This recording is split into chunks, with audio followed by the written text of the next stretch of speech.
Palavra da Verdade, com Hernandes Dias Lopes. No programa de hoje vamos tratar de um tema que tem muito a ver com você e comigo. Tantas vezes na vida passando por lutas e provas. Então vou conversar com você sobre o tema orando por causas humanamente impossíveis. E vamos basear esta mensagem no Salmo 116, versos de 1 a 9. Vamos ouvir a leitura do texto. Amo o Senhor, porque Ele ouve a minha voz e as minhas súplicas, porque inclinou para mim os seus ouvidos, e invocá-lo-ei enquanto eu viver. Laços de morte me cercaram, e angústias do inferno se apoderaram de mim. Caí em tribulação e tristeza. Então invoquei o nome do Senhor. Ó Senhor, livra minha alma. Compassivo e justo é o Senhor. O nosso Deus é misericordioso.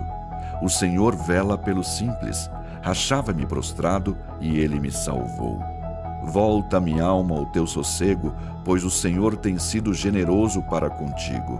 Pois livraste da morte a minha alma, das lágrimas os meus olhos, da queda os meus pés. Andarei na presença do Senhor, na terra dos viventes. Muito bem, é sobre este assunto tão empolgante que eu quero conversar um pouco com você. Orando por causas humanamente impossíveis. E eu quero fundamentar esta palavra na experiência do grande rei Ezequias. Dizem os estudiosos que foi ele quem escreveu o Salmo 116. E esse salmo talvez seja uma espécie de testemunho daquilo que este homem passou. Este rei começou a reinar em Jerusalém aos 25 anos de idade, reinou 29 anos, morreu com 54. Quando ele estava com 39 anos de idade, no auge do seu governo, ele que foi um homem bem-sucedido no seu reinado, um homem piedoso, que promoveu uma reforma religiosa e experimentou um reavivamento espiritual, enfrenta dois gravíssimos problemas humanamente insolúveis.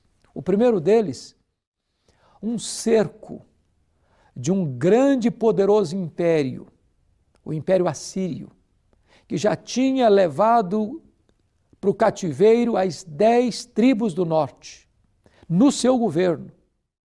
E agora os exércitos assírios entrincheiram Jerusalém. Não há a mínima possibilidade de Ezequias reagir de forma militar àquela invasão iminente. Aliás, o rei da Síria manda um recado abusado para Ezequias: renda-se. Nenhum Deus pode livrar você das minhas mãos. Nenhuma nação da terra pode resistir à minha invasão. E diz a Bíblia que diante daquele ataque iminente, Ezequias leva aquela carta afrontosa ao templo, coloca aquela causa diante de Deus em oração e Deus diz: esta luta não é sua, Ezequias, esta luta é minha. E numa noite apenas, Deus enviou um anjo que matou 185 mil soldados assírios e Deus livrou Ezequias daquele ataque iminente, de uma invasão avassaladora. Mas Ezequias, aos 39 anos de idade, está enfrentando um segundo problema humanamente insolúvel. Ele fica doente, ele contrai uma úlcera e, a despeito do seu poder econômico, a despeito da sua influência política, nenhuma alternativa lhe foi dada para curar a sua enfermidade. Ao contrário, Deus mandou o profeta Isaías à sua casa com um recado urgente: põe em ordem a tua casa, porque morrerás e não viverás. E diante desse cenário, diz a Bíblia que restou ao rei apenas uma parede, e para a parede ele se voltou e orou fervorosamente, chorou copiosamente. Deus respondeu a oração dele rapidamente.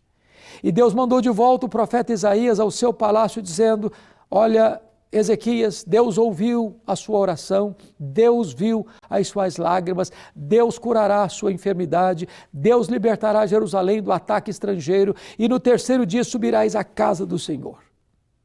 Então, o rei Ezequias perguntou, mas que sinal eu tenho de que Deus vai ouvir e ouviu o meu clamor? E o profeta perguntou, o que é que você quer? Que a sombra do relógio de Acais retroceda 10 graus ou avance 10 graus? E o rei pensou, já que Deus vai fazer um milagre, eu quero um milagre maior. Porque todo relógio anda para frente. Mas você não vê relógio dar marcha ré. E diz, então quero que retroceda 10 graus. E Deus interfere na estrutura do universo para responder à oração do rei Ezequias. Deus fez um grande milagre, humanamente impossível. Libertou Jerusalém de um ataque estrangeiro e curou Ezequias de uma enfermidade mortal. É desta maneira, então, que ele escreve o Salmo 16 para contar essa história. Ele diz no verso 3, laços de morte me cercaram, e angústias do inferno se apoderaram de mim. Caí em tribulação e tristeza. Ele está encurralado por uma situação de morte. E dentro do seu peito parece que o inferno está habitando. Angústias do inferno se apoderaram de mim. Quando esse homem caiu, prostrou-se no chão, nocauteado, é nesse momento que ele se volta para Deus em oração. Então, eu invoquei o nome do Senhor. Tem hora que Deus leva você ao último furo da correia, ao fundo do poço, ao fim do túnel, quando todos os recursos da terra se esgotam. Embora você tenha dinheiro, embora você tenha influência, nada disso pode socorrer você. Esta é a hora de você estar sozinho, voltado para a parede, em lágrimas, clamando ao Deus Todo-Poderoso. E Deus é o Deus que responde oração. Então eu invoquei o nome do Senhor.